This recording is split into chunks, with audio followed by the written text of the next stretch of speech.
Mi madre me dijo que no era un verdadero hombre porque no tenía casa como mi hermano, pero cuando su hijito dejó de mantenerla, vino a exigirme mi casa por ser buena madre según ella. Nunca fui el hijo favorito, y si lo fui en algún punto de mi infancia, ese puesto lo perdí en cuanto empecé a decir que no. No tengo una historia de abandono trágico ni una infancia de película, pero sí crecí con una madre que siempre supo hacerme sentir menos. Menos exitoso, menos hombre, menos útil, menos digno. Yo era el segundo, el que nació 2 años después del varón prodigio, el que no lloraba fuerte ni hablaba mucho, el que prefería leer en lugar de estar gritando frente al televisor los domingos. Y por alguna razón que todavía no entiendo del todo, eso fue suficiente para que mi madre me etiquetara como el que no se parece a nadie de esta familia. Y cuando decía nadie, se refería a mi hermano, claro, porque en esa casa, desde que tengo memoria, todo giraba alrededor de él. Mi hermano era el tipo que mi madre describía con una sonrisa mientras se servía vino frente a sus amigas, mi hijo el mayor, el que me va a comprar una casa cuando se retire. Yo escuchaba eso desde que tenía 11 años. Él podía reprobar materias, dejar embarazada a su novia de la prepa, endeudarse, desaparecer por semanas sin dar señales, y aún así, a sus ojos, era un hombre de verdad. Porque trabajaba en ventas, porque sabía cómo negociar, porque decía que algún día tendría una cadena de negocios de autos usados, como si eso lo convirtiera en una especie de Rockefeller. Yo, en cambio, estudié sin que nadie me lo pidiera, conseguí becas, terminé mi carrera en tiempo, pagué renta y facturas sin deberle un centavo a nadie. Y durante años trabajé en 2 empleos al mismo tiempo mientras terminaba de pagarme la casa que ahora tengo. Pero para mi madre, todo eso no era más que una lista de deberes cumplidos como robot. Jamás escuché de su boca un estoy orgullosa de ti. Ni uno. La gota que rebalsó el vaso fue en una comida familiar, justo después de que terminé de remodelar la cocina de mi casa. Tenía meses ahorrando, comparando presupuestos, viendo tutoriales, contratando gente, haciendo las cosas bien y sin presumirle nada a nadie. Solo quería que estuviera a mi gusto, que fuera mi espacio. A esa reunión fui con la esperanza de que, por una vez, pudiera sentir que formaba parte de algo más que una competencia eterna con mi hermano. Pero apenas entré, mi madre ya tenía el vino en la mano y una sonrisa de esas que parecen talladas en piedra. Estaba contando, como siempre, lo bien que le estaba yendo a mi hermano ahora que tenía otra oportunidad con una nueva novia que trabajaba en bienes raíces. Y luego, cuando intenté hablar de mi proyecto, de la casa que por fin había logrado comprar, ella se giró, me miró como si estuviera interrumpiendo algo importante y soltó sin pensarlo, es que tú no eres un verdadero hombre. Todavía vives como estudiante, rentando, sin nada que mostrar como tu hermano. No sé qué fue peor, si su tono de burla o la cara de los demás tratando de aguantar la risa. Ni siquiera intentaron disimularlo. Mi hermano se quedó callado, pero su sonrisa bastaba. Yo solo me tragué lo que quería decir, sonreí como si no me afectara, brindé con mi vaso vacío y me fui de ahí sin hacer escándalo. En el camino de regreso a mi apartamento me reventaba la cabeza. Me repetía una y otra vez que no valía la pena discutir con alguien que jamás iba a verme como algo más que el hijo que no le salió como quería. Pero esa noche, mientras miraba el techo de mi cuarto, lo decidí. La próxima vez que viniera a tocar mi puerta como lo había hecho otras veces, no iba a ser recibido como antes. No le debía nada. Y el día que se le acabara el brillo a su hijito dorado, yo no iba a ser su salvavidas. Ya estaba cansado de ser su segunda opción solo cuando el otro fallaba. Años de aguantar comentarios pasivo-agresivos, de llamadas para pedirme favores disfrazados de tú que no tienes hijos, de escucharla decir frente a otros que yo era el más inestable emocionalmente. Todo eso se acumuló como un tumor en el pecho. Y no lo supe hasta esa noche exacta, en que lo sentí explotar en silencio. A veces uno se da cuenta del límite cuando ya lo pasó hace mucho. Y aunque en ese momento no tenía idea de lo que iba a pasar más adelante, ya sabía una cosa, no iba a permitir que mi madre tocara mi vida, mi casa o mi paz ni con la punta de los dedos. Porque aunque ella pensara que no era un hombre de verdad, esa noche yo me sentí más hombre que nunca, por fin aprendí a cerrar una puerta. Aunque fuera la de mi propia madre. Actualización 1. Pasaron 6 meses desde aquella comida familiar de mierda. 6 meses donde cada vez que sonaba el teléfono y veía su nombre, simplemente dejaba que el celular vibrara hasta morir. No le respondía ni los mensajes que me mandaba por WhatsApp llenos de frases pasivo-agresivas como Dios bendice a quienes honran a su madre o tú no naciste solo, por si se te olvida. Yo los leía, me cagaba de la risa o me hervía la sangre, según el día, pero jamás los contesté. No porque me sintiera superior, sino porque estaba tan harto que no quería ni gastar saliva en justificarme con alguien que durante años solo me hablaba cuando necesitaba algo. En esos 6 meses, por fin pude terminar de pagar la deuda que me quedaba por la remodelación, pinté la fachada de mi casa con mis propias manos durante los fines de semana, y aunque no era una mansión, cada rincón estaba hecho con esfuerzo real, del que nadie aplaude, pero del que uno se siente orgulloso cuando se sienta en el sofá con un café a las 7 de la mañana y escucha solo silencio. Esa paz, después de una vida entera intentando cumplir expectativas ajenas, era la cosa más valiosa que tenía. Mientras tanto, yo sabía que mi hermano seguía en su pose de hombre hecho y derecho, vendiendo esa imagen de empresario que se maneja solo, aunque la verdad fuera otra muy distinta. Había comprado una casa en los suburbios con una hipoteca tan exagerada que todo el mundo sabía que era una bomba de tiempo, pero claro, como tenía buena labia y una novia que ganaba bien, la gente a su alrededor creía que era una historia de éxito. Lo que mi madre no decía cuando presumía de su primogénito era que él no había puesto un centavo para la entrada de esa casa, que la había convencido a ella de que usara parte de su fondo de retiro para ayudarlo. Solo un préstamo, mamá, lo devuelvo en 3 meses. Y mi mamá, como siempre, creyó cada palabra. Porque según ella, un hombre que hace promesas grandes aunque no las cumpla, vale más que uno que cumple en silencio. Él era su apuesta, y ella siempre apostaba con los ojos vendados. Todo empezó a desmoronarse cuando mi hermano se separó de su novia. Nunca supe bien qué pasó, solo que de la noche a la mañana ella se largó con todo lo que había puesto en la casa, incluidos los electrodomésticos. Y dejó a mi hermano enfrentando solo todos los pagos que antes hacían entre los dos. En menos de un mes, dejó de pagar el mortgage. Y claro, no podía llamar a mamá a contarle que había fallado, así que hizo lo de siempre, desaparecer. Apagó el teléfono, dejó de contestar mensajes, se fue quién sabe a dónde, y cuando mi madre quiso darse cuenta, las facturas empezaban a llegar como ladrillos lanzados por la ventana. Agua, electricidad, gas, impuestos. Todo a su nombre. Ella, por supuesto, entró en pánico. La primera vez que volvió a llamarme después de meses sin hablarnos no fue para saber si estaba bien, ni para disculparse por haberme humillado en esa comida, ni mucho menos para decir algo que sonara remotamente humano. No. Fue para decirme, entre lágrimas forzadas y una voz que ya conocía de memoria, que estaba pasando por un momento muy difícil, que no entendía cómo su hijo mayor podía dejarla con todo encima, que necesitaba ayuda. Pero no ayuda de cualquier tipo. Cuando le pregunté a qué se refería, su tono cambió como si estuviera leyendo un guión que había ensayado frente al espejo.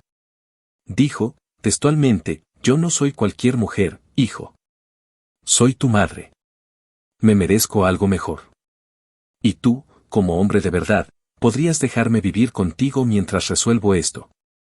Me quedé callado por un segundo largo. No por sorpresa, sino porque estaba tratando de recordar en qué momento exacto se me ocurrió que esta vez podía ser diferente. Le dije que podía ayudarla a buscar un apartamento pequeño, algo cómodo, que incluso podía prestarle para el depósito o cubrirle unos meses de renta si fuera necesario. No porque me naciera, sino porque me costaba verla caer tan bajo, incluso después de todo. Pero no. No le bastó. Dijo que eso era una limosna, que ella no era una vieja cualquiera para estar metida en un apartamento de una recámara, que ella había criado hijos para que la cuidaran. No para que la arrinconaran como si fuera un mueble viejo. Y luego remató con una frase que todavía me retumba en la cabeza, yo merezco tu casa, porque yo te hice. Esa casa es mía, aunque tú la tengas a tu nombre. No le respondí. Ni una palabra. Solo colgué el teléfono y lo apagué. Me senté en el borde de la cama, con el celular apagado en la mano, y por primera vez en mucho tiempo me sentí tranquilo después de un no.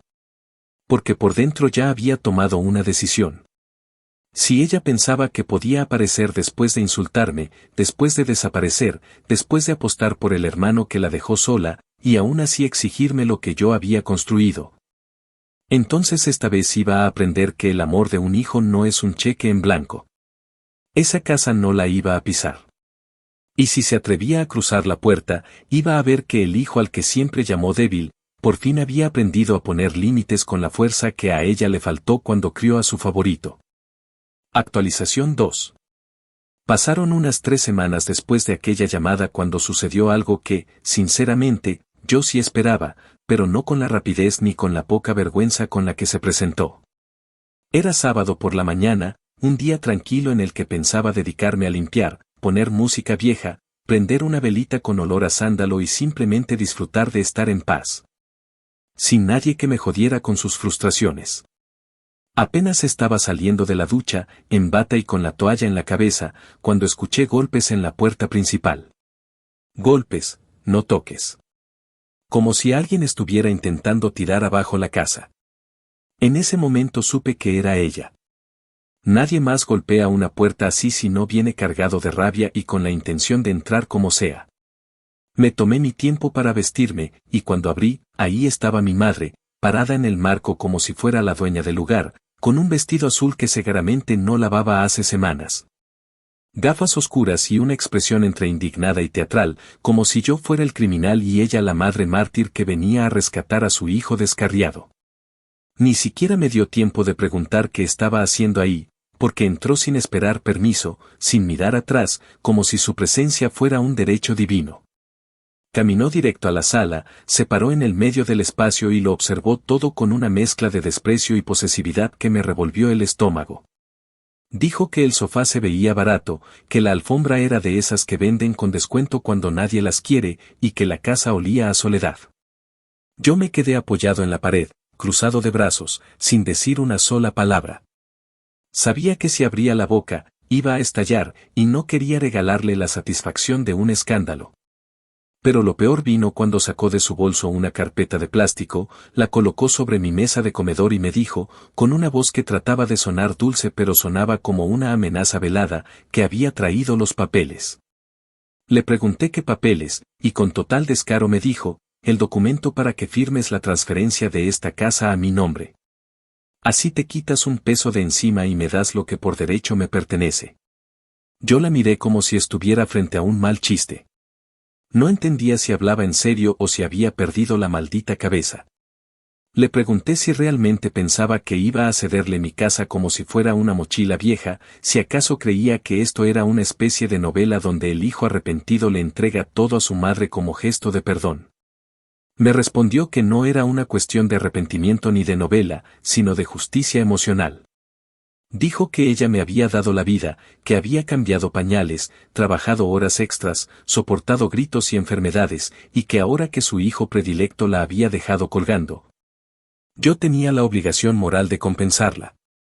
Que esa casa no era suya legalmente, pero que sí lo era espiritualmente. Y que si tenía un mínimo de conciencia, debía firmar esos papeles y dejarla mudarse de inmediato. En ese momento, mi paciencia, que ya venía colgando de un hilo desde hacía años, se rompió por completo. Caminé hasta la carpeta, la abrí solo para asegurarme de que no estaba exagerando, y efectivamente, había un maldito formulario de quitclaim deed, preparado y parcialmente llenado con su nombre como nueva propietaria. Ella de verdad había llegado creyendo que yo, por amor o por lástima, le iba a ceder lo único tangible que había construido con mi propio sudor. Le pregunté si se daba cuenta de lo que estaba haciendo. Que esto no era pedir ayuda, esto era invadir, manipular, exigir como si yo fuera su empleado. Y entonces, sin ningún tipo de pudor, me dijo algo que me dejó sin aire, es que tú nunca has sido un hombre de verdad, por eso no entiendes lo que significa proteger a tu familia. A ti te falta carácter, te falta coraje. Esta casa te queda grande. Me reí. Me reí con rabia. No me burlé, no ironicé. Fue una risa seca, amarga, cansada, Como cuando uno se da cuenta de que no hay nada más que decir porque la persona frente a ti no va a entender ni con 100 años de terapia. Le dije que tenía 2 minutos para salir de mi casa por las buenas o iba a llamar a la policía. No como amenaza, sino como advertencia real. Ella me gritó que era un mal hijo, que me iba a arrepentir, que los hombres como yo terminaban solos y amargados. Que ella solo había venido a reclamar lo que le correspondía, y que algún día entendería el dolor que sentía una madre al ser rechazada por el hijo al que más necesitaba. No dije nada más. Caminé hasta la puerta, la abrí, y esperé. Ella salió murmurando cosas que no quise escuchar. La vi alejarse sin girar la cabeza, sin una disculpa, sin una pizca de dignidad. Cerré la puerta despacio, me senté en el sofá barato que tanto le molestaba y me quedé mirando el suelo durante varios minutos. No por tristeza, no por duda, sino porque necesitaba procesar la locura de lo que acababa de pasar. Esa noche, antes de dormir, agarré la carpeta que dejó sobre la mesa y la quemé en el lavadero con un encendedor y una sonrisa rota. No fue un acto dramático, fue liberador. Entendí que si no le ponía un alto definitivo, iba a seguir tocando puertas hasta que alguna se abriera por cansancio.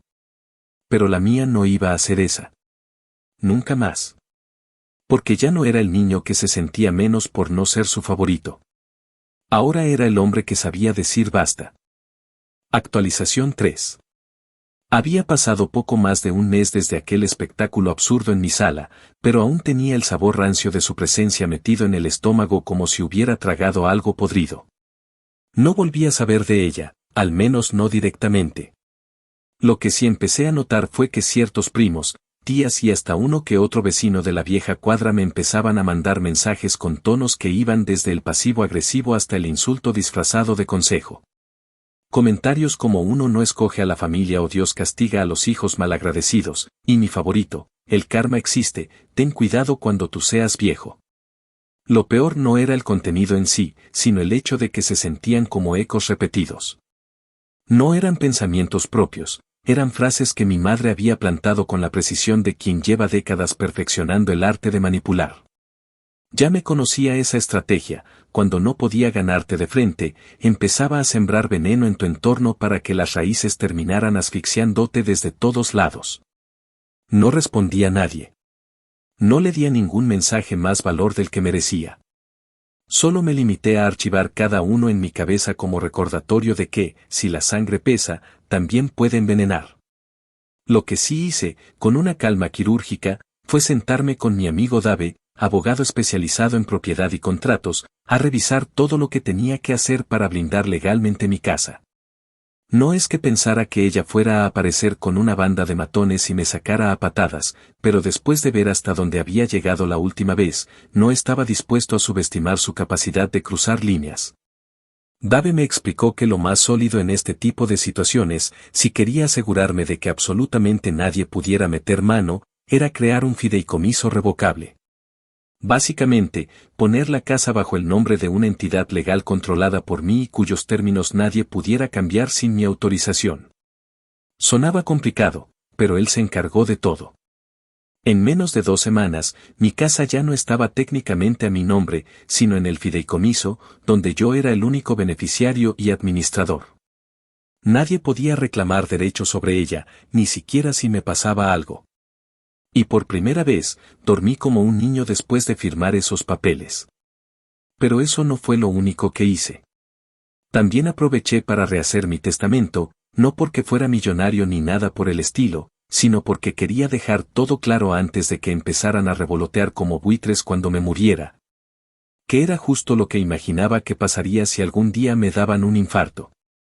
Redacté con detalle que, en caso de mi muerte, la casa pasaría directamente a una organización que ayuda a veteranos sin hogar.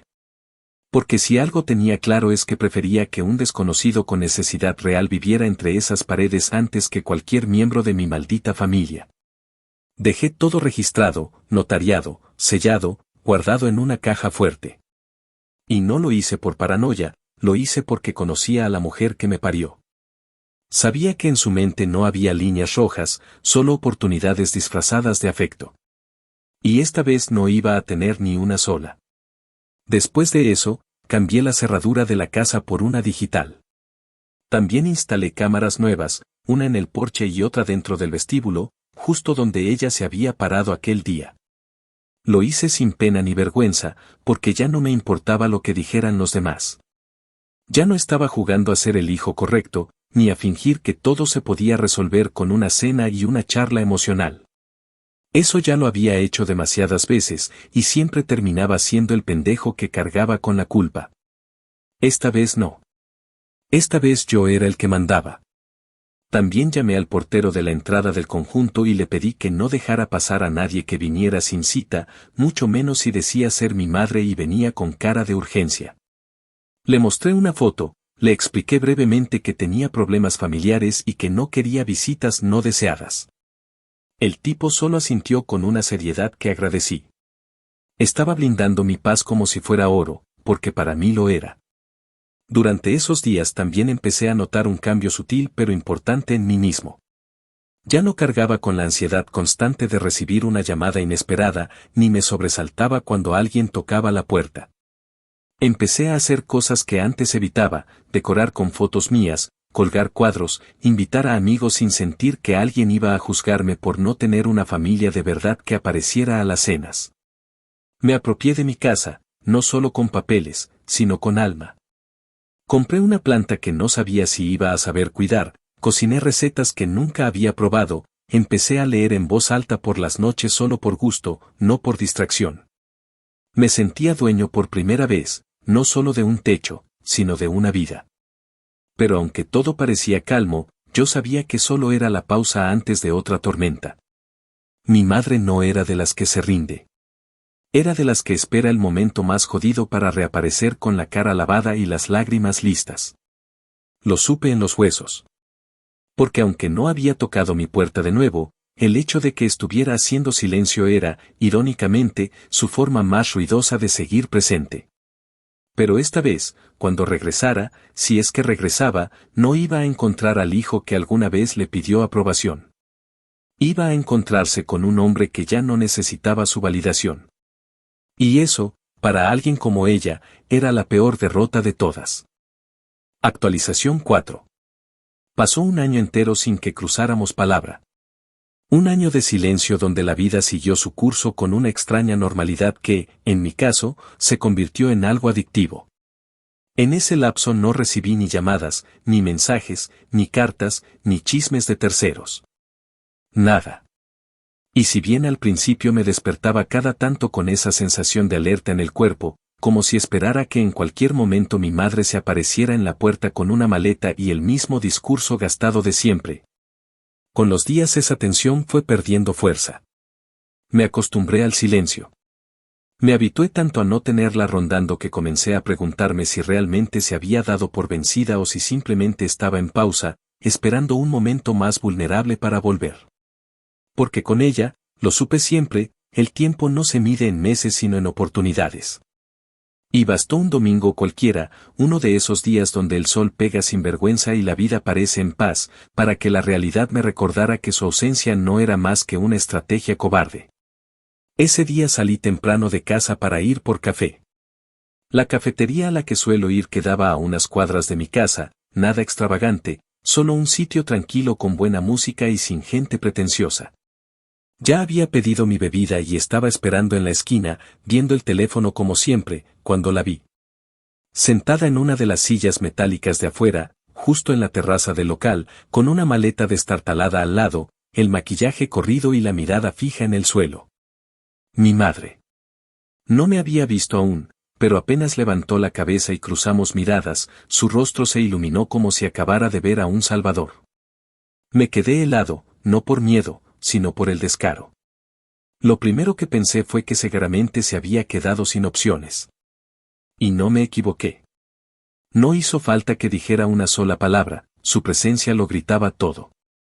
Se paró con dificultad, arrastrando la maleta, y se acercó a mí con una expresión que intentaba mezclar fragilidad y dignidad, pero que no lograba ocultar el desastre.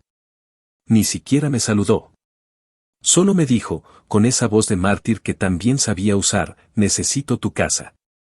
Tu hermano me dejó sola, sin un centavo, y no tengo a dónde ir. Así. como si fuera una orden disfrazada de súplica. La miré sin decir nada. Me bastó un segundo para leer toda la historia que no estaba contando.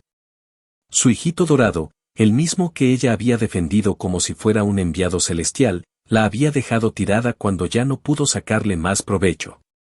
Según supe después, él la había convencido de invertir lo que le quedaba en un negocio de criptomonedas que, obviamente, era una estafa.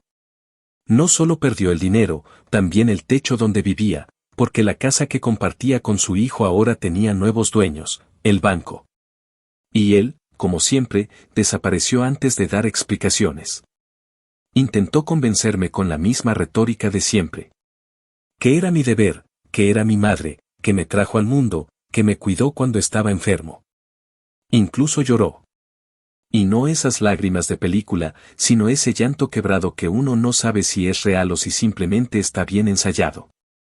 Me soltó una lista de frases hechas como yo di mi juventud por ustedes y una madre no se abandona. Pero lo que no dijo, lo que no se atrevió a reconocer, fue que ella eligió durante años tratarme como un respaldo de emergencia, no como un hijo. Nunca me dio nada sin lanzarme luego una deuda emocional encima. Nunca me miró con el mismo brillo con el que hablaba de mi hermano. Nunca se interesó en lo que yo necesitaba, solo en lo que podía sacarme sin decir que lo estaba haciendo. Respiré hondo. No estaba enojado. No estaba triste. No tenía odio en ese momento. Solo estaba cansado de estar cargando con una culpa que no me correspondía. Le respondí que no iba a llevarla a mi casa, que esa etapa de mi vida donde me dejaba manejar por el chantaje ya había terminado hacía mucho. Le ofrecí un billete de $100 y la tarjeta de contacto de un centro comunitario para adultos mayores donde yo mismo había colaborado un par de veces. Sabía que ahí, al menos, podría tener una cama y comida caliente unos días mientras resolvía su situación. Ella me miró con una rabia sorda, con esa expresión que mezcla asco, decepción y sorpresa, como si no pudiera creer que yo le estuviera dando lo que consideraba una humillación. Me escupió, literalmente, en la cara. No con saliva, sino con desprecio. Y lo que hizo después fue casi caricaturesco, tomó la maleta, se alejó dando pasos torpes, y mientras se alejaba gritó que yo no era más que una basura con título. Que todos los años que fingí ser un hijo no significaron nada, que ahora entendía por qué nadie me soportaba. La gente en la terraza del café se quedó mirando. Algunos bajaron la vista, otros intentaron no escuchar. Yo me quedé ahí parado, con el billete aún en la mano y el corazón extrañamente en calma. Porque en ese momento supe que había hecho lo correcto. No por mí, sino por la versión más joven de mí que durante años se rompió intentando ganarse una gota de cariño. No la insulté. No la perseguí. No traté de explicarle nada. Solo me di la vuelta, recogí mi café y regresé caminando a casa con un paso firme. Sentía el sol pegándome en la nuca y el peso de todos los años de manipulaciones cayéndose de mis hombros como si al fin me hubiera sacado un abrigo empapado después de una tormenta interminable. Esa noche dormí sin soñar. No porque estuviera vacío, sino porque mi mente, por fin, no tenía nada más que resolver. Ella no sabía aún, pero ese fue el último día que se paró frente a mí creyendo que podía exigirme algo. Desde ese momento, ya no tenía madre. Tenía pasado. Y el pasado, cuando uno aprende a dejarlo atrás, ya no tiene poder. Solo hace ruido. Y yo, al fin, había aprendido a vivir en silencio. Actualización 5. 4 meses después, cuando creía que el capítulo con mi madre estaba completamente cerrado, llegó una notificación judicial a la puerta de mi casa. Venía en un sobreoficial, sellado, con mi nombre completo en letras mayúsculas y una nota de recepción que me hizo fruncir el ceño en cuanto la vi. Pensé, por un segundo, que quizás se trataba de una multa no pagada o algún error administrativo. Pero apenas leí el primer párrafo, sentí que me hervía la sangre y se me aflojaban las piernas al mismo tiempo. Era una demanda formal. De parte de mi propia madre. En ella, me acusaba de abandono de un adulto mayor, negligencia afectiva y daño emocional sostenido. Pero lo que realmente me hizo apretar los dientes fue el apartado final, Solicitaba que, mientras se resolvía el proceso, se le permitiera ocupar mi vivienda como medida de urgencia humanitaria, argumentando que era su único lugar seguro y estable, y que yo se lo estaba reteniendo por venganza personal. Tuve que leerlo 3 veces. No porque no lo entendiera, sino porque no podía creer que después de todo, tuviera las agallas de usar el mismo sistema que ella siempre despreció para tratar de arrebatarme lo único que no pudo controlar. El nivel de descaro, de cinismo, de manipulación calculada, era tan jodidamente evidente que sentí náuseas.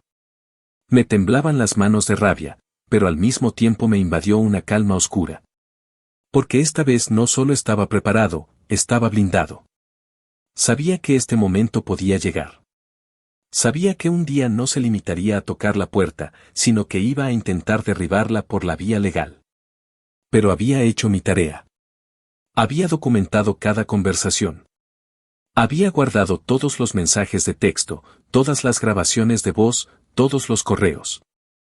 Había filmado con la cámara de mi sala aquella primera vez que llegó con los papeles para transferirme la casa a su nombre. Tenía capturas de los insultos que me mandó por mensaje cuando la rechacé. Tenía respaldo de todo. Hasta de la escena en la cafetería, porque la cámara de seguridad del local grabó su berrinche completo, incluyendo el momento en que me gritó que yo era una basura con título y que no valía ni la tierra que pisaba.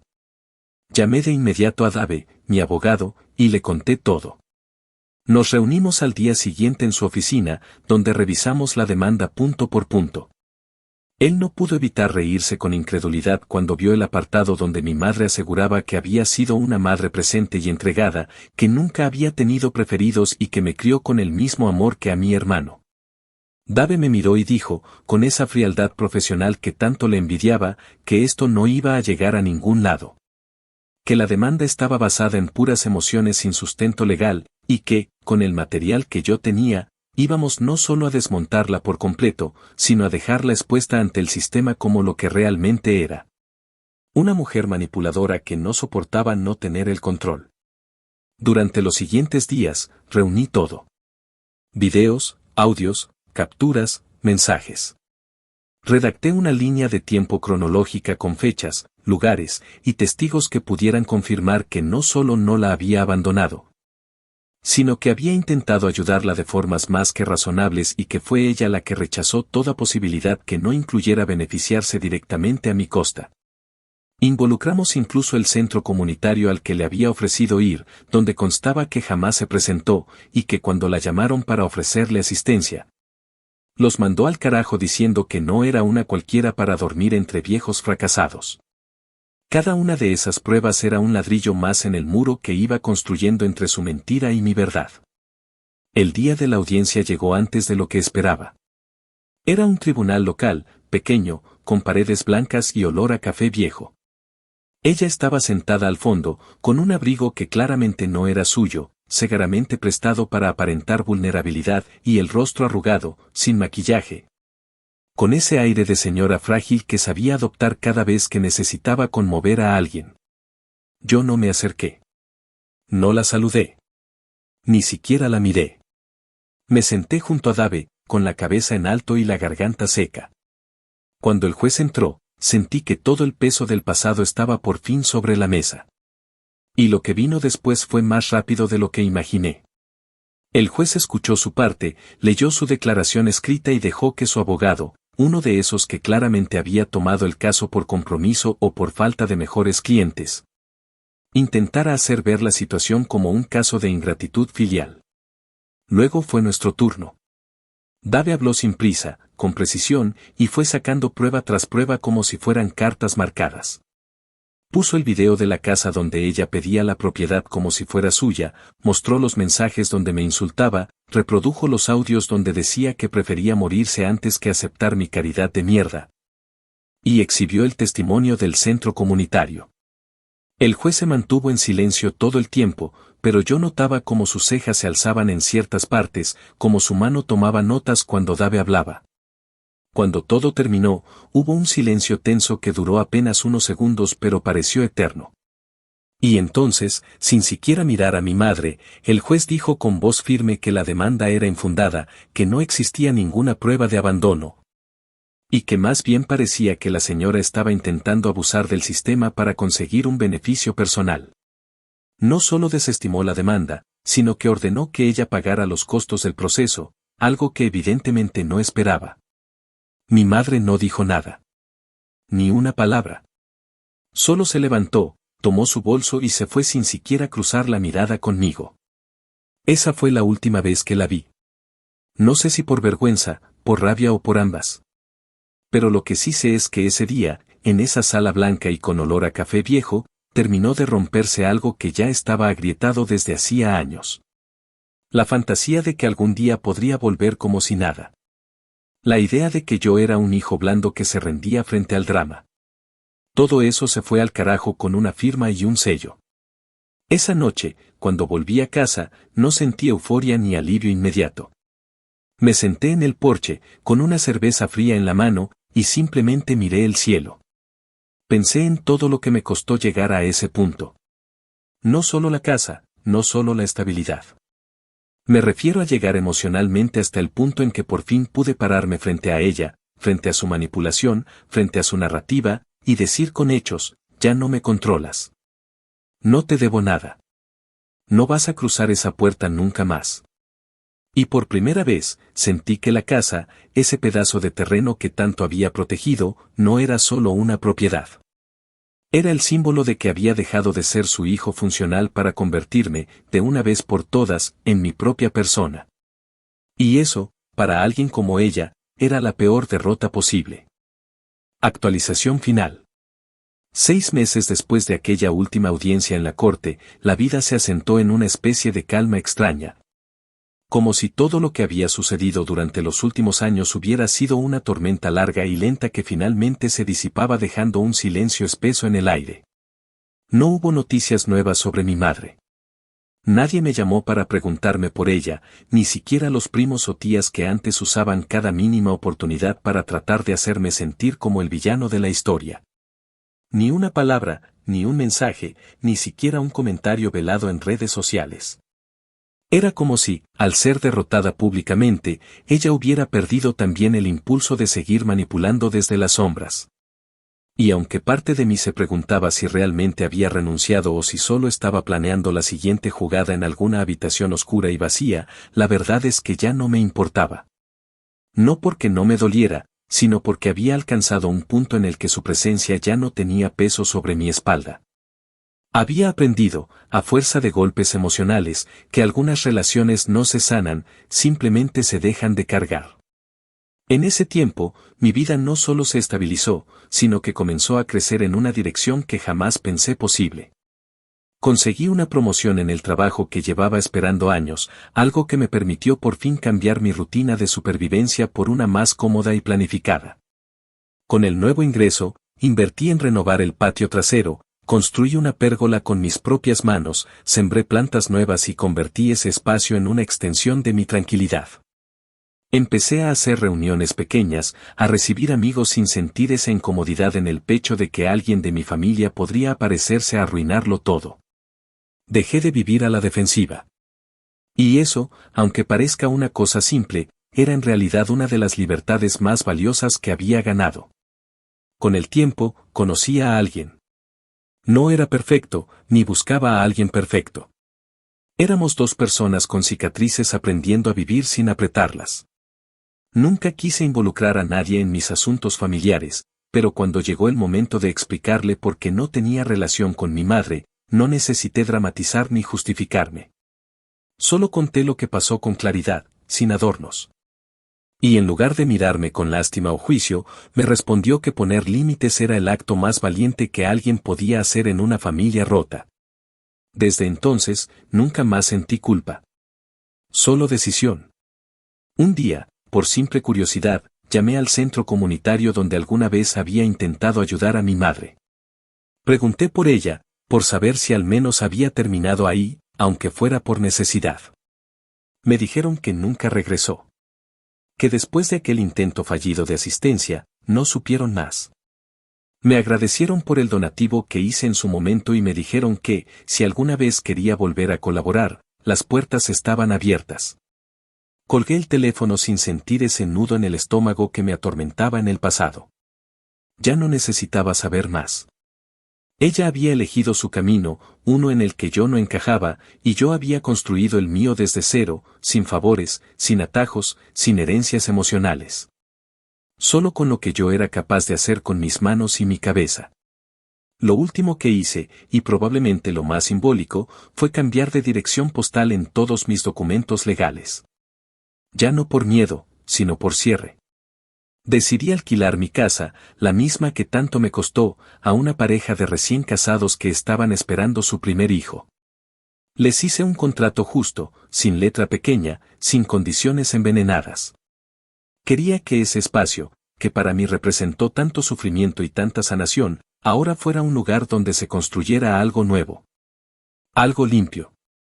Me mudé a un nuevo lugar con mi pareja, más amplio, más iluminado, en un vecindario donde nadie me conocía, donde nadie tenía una historia preconcebida sobre mí. Donde podía salir al porche sin pensar que alguien vendría a reclamar algo que no le pertenecía. Nunca escribí una carta de despedida para mi madre, ni quemé sus fotos, ni hice ningún ritual de cierre forzado. No necesitaba hacerlo. Su ausencia fue, al final, el único cierre real. Porque entendí que no todo lo que se rompe se puede arreglar, y no todo lo que se pierde merece ser buscado. A veces, el verdadero acto de amor propio no está en perdonar lo imperdonable, ni en buscar explicaciones a lo que nunca tuvo sentido, sino en permitirte vivir sin seguir dándole espacio en tu vida a quien solo vino a ocuparlo para vaciarlo. Hoy, cuando paso por enfrente de alguna casa parecida a la mía, con porches llenos de plantas y luces cálidas colgando, sonrío. Porque aunque me costó casi 3 décadas y una guerra emocional entera, entendí lo más jodido, que no tener madre no es una tragedia cuando nunca la tuviste realmente. Y que a veces, convertirse en el hombre que ellos decían que no serías, es la venganza más brutal de todas. Porque se hace en silencio. Se construye con paciencia. Y cuando llega, no necesitas gritarla. Solo vivirla.